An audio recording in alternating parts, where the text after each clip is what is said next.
তার সাথে যদি একবার ভালোবাসা করা যায় না, তবে ভালোবাসার মতো ভালোবাসতে হবে। এই মনে প্রাণে তাকে স্থান দাও। আমরা তো সকলে বিশ্বাস করি মা যে ভগবান আছেন। কি গো, বিশ্বাস আছে তো যে ভগবান আছেন? বিশ্বাস যদি না থাকে মা, তাহলে থালা ভর্তি পূজা সাজিয়ে মন্দিরে দিয়ে আসতাম না। কেন? আমাদের বিশ্বাস যে ভগবান এসে সেটা নিজে সেবা করে যান। তুমি কি দিচ্ছ সেটা বড় কথা নয়। তুমি তাকে সেবাতে কলা দিচ্ছ না পেড়া দিচ্ছ, না চিড়ে দিচ্ছ, না নারকেল দিচ্ছ, না বাতাসা দিচ্ছ, সেটা বড় কথা নয়।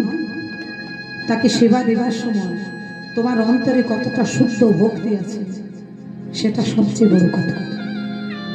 আর ভক্তি যদি না থাকে, এক থালা ভোগ সাজিয়ে ভগবানের চরণে দিলে